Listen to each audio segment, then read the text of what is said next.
What's up? I'm Dan Random, and today I'm going to change the door handle on my 1994 Acura Integra with one that I got on eBay. I'm also going to be changing the locks.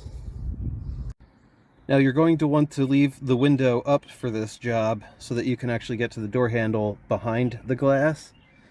And we're going to start by taking out this screw here. There's a Phillips screw here and one behind here. Now you're going to want to use something plastic to pop up this little tab here. Now this is the same for most Hondas and Acuras, although the screws and plastic tabs might be in different locations. Now I was able to pop this off with my fingernail, and I don't even really have fingernails. Now when loosening this screw with a screwdriver, you do not want to apply any pressure. If you apply any pressure, it won't come out. You basically have to lightly stick the tool into the little cross here, the little Phillips hole, and turn. Once you have it out somewhat, I suggest finishing it by finger. Once this screw is out, you want to pull this thing out, and once this screw is out, you need to pop this guy out of here. You just want to get your fingers behind here and lightly yank to pop out the plastic clips, and you have to do that pretty much all the way around, and carefully lift this door panel up out of its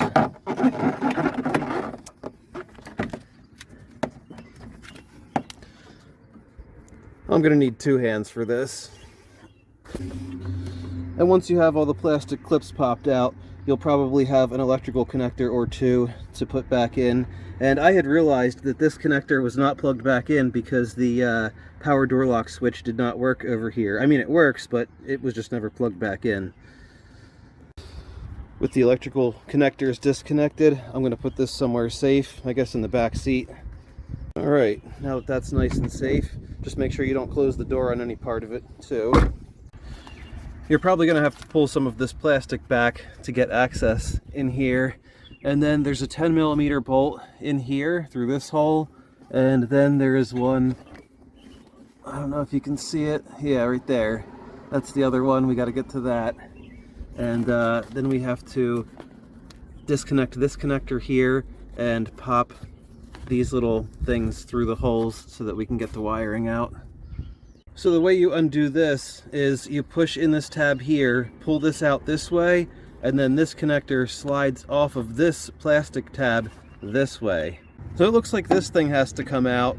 It was mounted here, but like behind here. It looks like this thing blocks you from being able to jimmy the door lock. So that's a pretty cool thing, but it looks like if you remove it, you get much better access to these other plastic things that have to come out to release this wire harness. So I just realized something. Since I bought this car, I've been finding little chunks of glass, and you know how it is. When there's been a broken window in a car, you will forever be finding little pieces of glass. Well, I just realized that this was the window that was actually smashed out, and that's why this is in the condition it is in.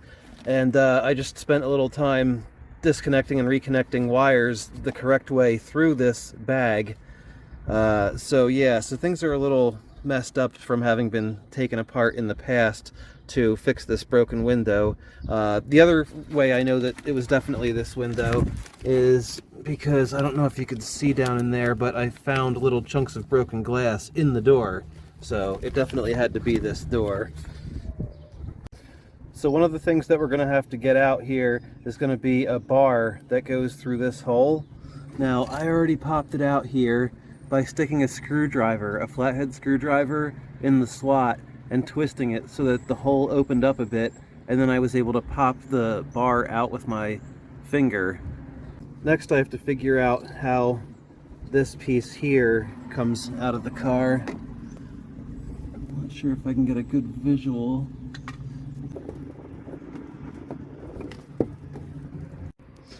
So I was having trouble getting to the back 10mm bolt, and I realized that I probably had to get the door panel back out here, plug it in, and put the window up a little bit higher than it normally goes up when the door is shut.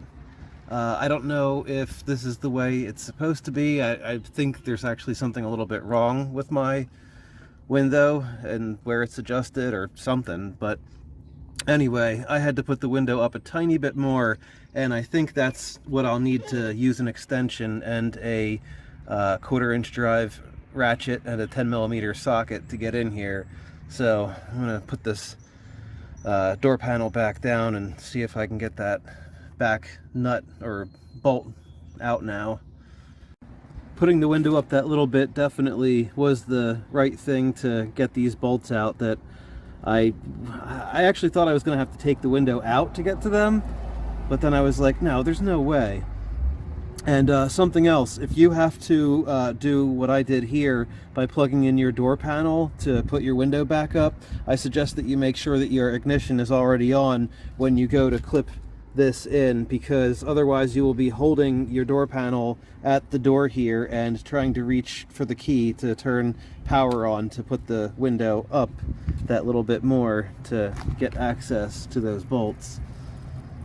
Now my new one came with bolts already, so I'm just going to take them out and just have this ready then to pop in and accept either these bolts, or it doesn't matter which ones I put in. And then I also have to deal with this thing. I believe I have to pull this out from the other side of the door. Let's see here. Pull this out. Now this is a little tricky to wiggle out, but use some care and it's not too difficult. Now if yours is anything like mine, it's probably really going to be stuck in there with a lot of dirt. I mean, look at how dirty my hands just got just from doing this. But I managed to slip it by wiggling it forward, and then it finally popped out. So you have to go this direction.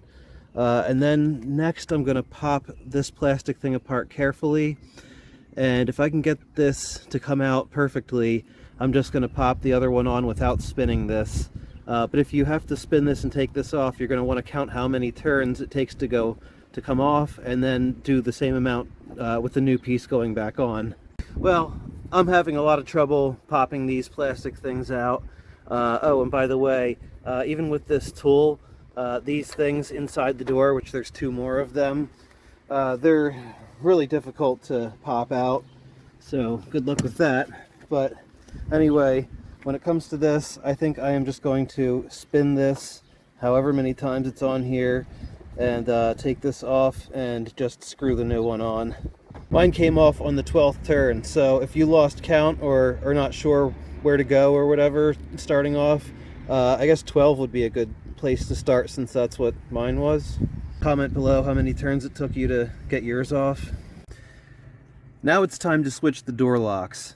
So I guess I have to take off both locks. I believe I just have to take this clip off here and then this clip off back here, and I think I can swap the locks. Let me try that. So with this small screwdriver, I was just able to push on this and pop this out very easily. Move this piece off to the side then, and we can work on this clip below. I just stuck that same little screwdriver in the bottom here and popped it the rest of the way out. Now it's ready to actually come out, as you can see here. So I am going to pop these clips off of this one off camera, and then I'm just going to swap these locks and put it back together. Now if this one's giving you a little bit of trouble, you may have to grab the key and wiggle it around a little bit, and it will give you enough room then to get this second clip back in. That's what I just had to do. As I was trying to put these things back together, I noticed that there was a lot of dirt and everything was really dry, so I packed it with a little bit of lithium grease pretty much into every little moving part, and then wiped all the excess up really well. So now it's time to get this thing back into the door. Getting this back in the hole actually went a lot easier than it did coming out, probably because it's now cleaned. I did take the opportunity while this was out to clean up the grooves and everything else with a microfiber towel and some soapy water. Same thing with this whole bag thingy. It doesn't feel half as brittle now that the dirt is off of almost everywhere on both sides. I tried to clean it as best as I could. So now I have to connect that little bar inside that little thing that I pried apart with a screwdriver. You can actually kind of see it right here. So let me pop that little bar back in there. That popped in very easily by grabbing the bar and pulling it this way into the plastic while taking this hand and holding the door handle in place. I guess you could have also put the bolts back in and then popped it in. Now getting these bolts started seems to be a real pain, so I decided to start with my fingers, and so I started with this hand underneath through here, and then again this hand had to reach around and hold the handle into place. So now that I have it started and turned a few times, I'm going to tighten it up a little bit more with a tool and then try to start the other side, which I could imagine is going to be even more difficult. Well, the second side actually went right in. So I used this with my fingers to try to start it, and then, you know, use the tool to continue to tighten it. Now get these things torqued to beep. And get this wire harness back in decent spots. I'm not sure if I'll be able to get the plastic clips in where they were originally, but I will do my best. And then don't forget about things like this. Pop these things back into their place. Make sure that all of your connectors are connected, like through here again, if you happen to connect or disconnect anything else like I had to after discovering my bag didn't have the wires going through it properly due to a broken window. I mean, this thing really actually needs a new, what is this called, a vapor barrier? But I will use a little bit of tape and try to get this back into place as best as I can. Luckily, the junkyard one had a good tab here, so I just popped the old one out, pushed this in, had a good one here, popped that in. Inside here, this actually broke and ripped out, but it's intact enough to just put the wire in. I'm sure it'll be fine there. See, it doesn't really just pop out on its own. And then this yellow guy up here, it has this big flat thing that's supposed to go through this hole, which I don't know how I would ever get it back through, but it has a little slot that you can slip this thing behind, and it kind of all stays in place actually really well. So I'm going to leave it like that and start buttoning everything else up now. And I guess I need to test the lock to make sure it works with my key. I put a few pieces of Gorilla Tape around to keep this thing in place. I mean, it's a lot better than it was. And up here I was able to pop this out and pop that back in to help hold it. So I'm gonna have to wash my hands before I put the door panel back on. But let's see, test the door lock. Let's see here, it is unlocked. Okay, I just heard the electronic lock when I turned that. Well, there we go. So I heard all the doors unlock. I actually didn't know that it did that. And everything locked. So anyway, she works. Now before I go slamming this door shut and breaking the glass, I'm going to put the window down some. I guess this door lock control, you just need to make sure that you feed it through this hole so that it's ready. And then just make sure to feed the door lock wire up through here before you start popping your plastic clips in. When popping these plastic tabs back in, it's always good to try to come around to this side and get a visual onto one going towards the hole, and then start giving it little taps. Not too hard, but it should just pop into place like this did. And then next I need to get my other pieces here. Put this little plastic piece back in here. To safely get this back in its little square hole inside here, you want to kind of press these together. You want them to really be sort of close, and then make sure that they all get inside that hole so that when you put the little screw thing through the center, it spreads them out and locks everything into place here. So then make sure you plug in this connector, which by the way, I had to route it through a higher hole in the vapor barrier. I thought I had it right, but it didn't have quite enough slack. I mean, it did, but it didn't, you know what I mean? So get that in here, and this usually requires two hands, but I can probably get it. And there we go. And I forgot to also show the security thing going back in. Basically, it has a little thing that pops into a square hole, then a little round peg, and then on the other side it mounts that screw, and that just prevents people from being able to jimmy these doors, which I think is pretty cool. And there you have it. Windows down, shut the door, try the door lock. Well, let's just try locking it from up here. Lock, can't get in. Now that, well, locked everything. That unlocked everything. Sweet.